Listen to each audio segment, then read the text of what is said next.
नमस्कार, मेरा नाम भवतोष फोगाट है और आपका हमारे YouTube channel Shri Satyapal Singh memorial academy में स्वागत है। तो कल CBSE बोर्ड का एग्ज़ाम है फिजिक्स का। स्टूडेंट्स की डिमांड को ध्यान में रखते हुए आज हम आपको बताएंगे कि refraction at A spherical surface का डेरिवेशन, यानी रे ऑप्टिक्स की डिमांड आ रही है, रे ऑप्टिक्स और वेव ऑप्टिक्स। तो आज हम रे ऑप्टिक्स और वेव ऑप्टिक्स के सारे टॉपिक्स को कवर करेंगे। तो पहला टॉपिक आता है refraction at a spherical surface. तो पहले इसका डायग्राम देख लेते हैं। तो डायग्राम, एक स्फेरिकल सरफेस ले लेते हैं। ये हमारी एक स्फेरिकल सरफेस है, ये प्रिंसिपल एक्सिस है। हमने माना हमारा ऑब्जेक्ट जो है वो ओ पॉइंट पर रखा है। ये ऑब्जेक्ट है, इससे रे जाती है सीधा, ठीक है। ये इंसिडेंट रे है, रे जाके टकराती है स्फेरिकल सरफेस पे और इसकी जो इमेज बनती है, इसकी इमेज बनती है आई पर। यानी ऑब्जेक्ट ओ पर है, रे गई, इंसिडेंट रे है, यहाँ पे टकरा के जो रिफ्रैक्शन हुआ वो वहाँ इमेज कहाँ बनी, इसकी आई पे, ठीक है। और इसके नॉर्मल अगर हम खींच दें सेंटर ऑफ कर्वेचर की तरफ, तो ये इसका सेंटर ऑफ कर्वेचर है। इसके जो मिड पॉइंट है, इसका मतलब ये सरफेस का जो ये जहाँ से प्रिंसिपल एक्सिस निकल रहा है, इसी पॉइंट को नाम दे दिया हमने एम। तो यहाँ से लेके जहाँ पे ऑब्जेक्ट रखा है, ये इतना पतला है लेंस, ठीक है, जो सरफेस है, कि अगर हम एक परपेंडिकुलर डाल दें इस पर तो ये लगभग दोनों बराबर होंगे। ऑब्जेक्ट की जो डिस्टेंस है वो है u, इमेज की जो डिस्टेंस है वो है हमारी v, सेंटर ऑफ कर्वेचर की जो डिस्टेंस है वो है, इसे कहते हैं रेडियस ऑफ कर्वेचर, ठीक है। जो एंगल बना रहा है नॉर्मल के साथ उसे कहेंगे एंगल ऑफ इंसिडेंस। और इसी तरह जो यहाँ पे एंगल बना है, एंगल ऑफ रिफ्रैक्शन r, ठीक है। और इसका पॉइंट का नाम दे दिया, इसे हमने नाम दिया n। तो ये हमारा डायग्राम हो गया। ऑब्जेक्ट o यहाँ पर है, रे गई इंसिडेंट रे, और इसकी जो इमेज बनी वो बनी I पर। ये जो नॉर्मल के साथ एंगल बना रही है, एंगल ऑफ इंसिडेंस, और ये वाला एंगल ऑफ रिफ्रैक्शन। ऑब्जेक्ट की जो डिस्टेंस है वो है u, इमेज डिस्टेंस v, और सेंटर ऑफ कर्वेचर की दूरी r, ठीक है। ये हमारा डायग्राम हो गया। और यहाँ पे जो रिफ्रैक्टिव इंडेक्स है वो है n1, और इसके अंदर का जो रिफ्रैक्टिव इंडेक्स है वो है n2। तो पहले स्मॉल एंगल्स के लिए पहले हम निकालेंगे tan एंगल NOM। तो NOM ये वाला एंगल, तो tan लिया है, तो tan क्या होता है, परपेंडिकुलर अपॉन बेस। तो परपेंडिकुलर क्या है इसमें, MN, और बेस क्या है, OM। इसी तरह अब हम निकालेंगे अगला tan NCM, NCM,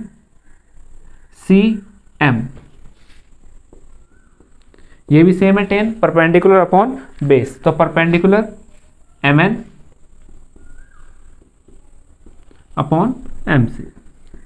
इसी तरह अब निकालेंगे हम tan NIM, NIM ये वाला एंगल।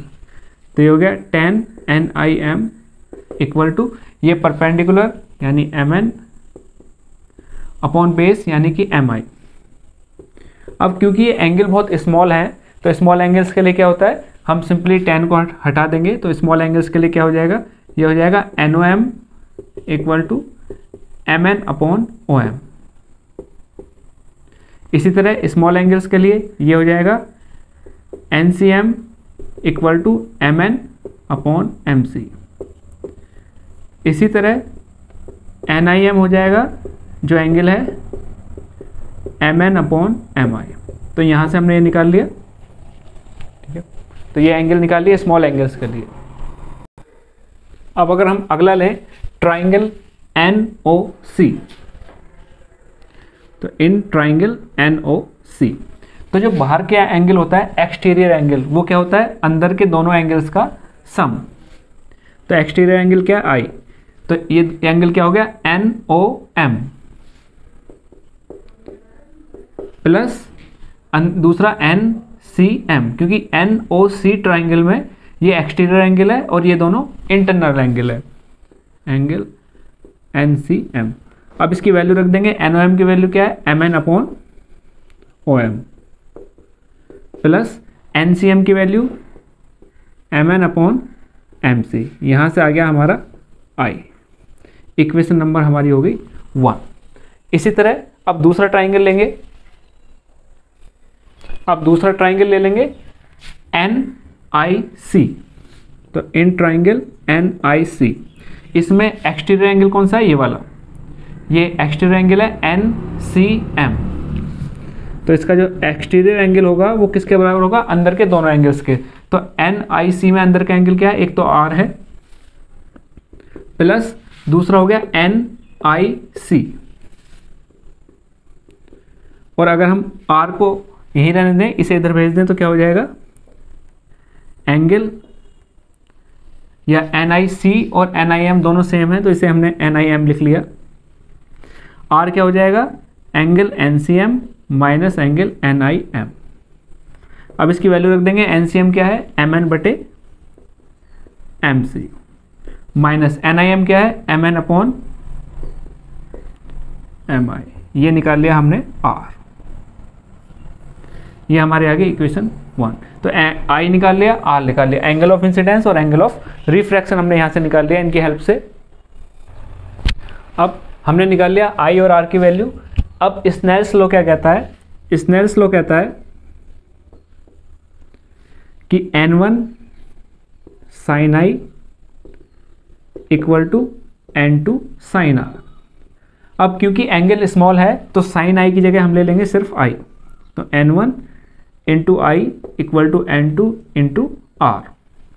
अब I और R की वैल्यू हम यहाँ से रख देंगे, तो ये हो जाएगा N1, I की वैल्यू क्या थी, Mn upon OM plus Mn upon MC। इसी तरह N2, R की वैल्यू क्या है, Mn upon MC minus Mn upon Mi। यहाँ से आ गई।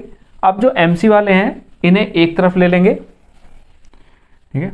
तो अगले में MC वाले हम एक तरफ कर देते हैं इन्हें।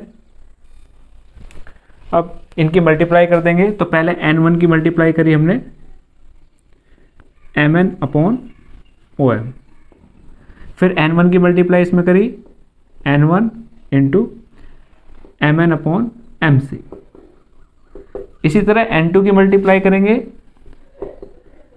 Mn अपॉन MC माइनस, फिर N2 की मल्टीप्लाई करेंगे Mn अपॉन Mi। अब ये वाली टर्म और ये वाली टर्म, इन दोनों को एक तरफ ले जाएंगे, इसे इधर ले आएंगे। तो ये हो गया हमारा Mn दोनों तरफ कॉमन है, ठीक है।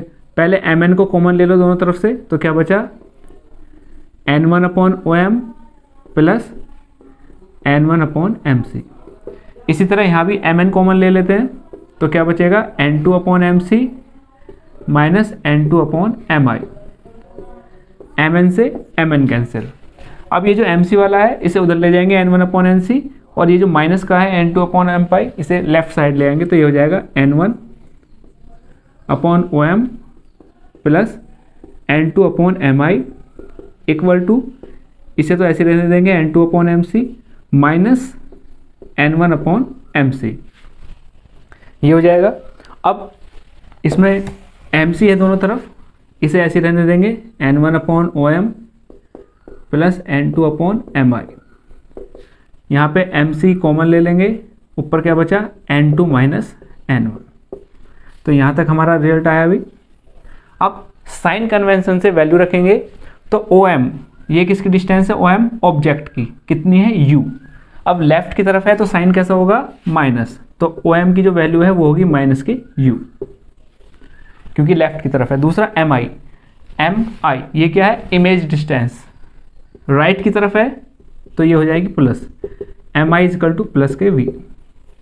तीसरा है MC क्या है, radius of centre of curvature तक की डिस्टेंस, जो रेडियस ऑफ कर्वेचर के बराबर है, यानी राइट की तरफ है तो कैसा है, प्लस। अब ये वैल्यू हम इसमें रखेंगे तो क्या हो गया, N1 माइनस का बाहर आ जाएगा U plus N2 upon V equal to N2 minus N1 upon R।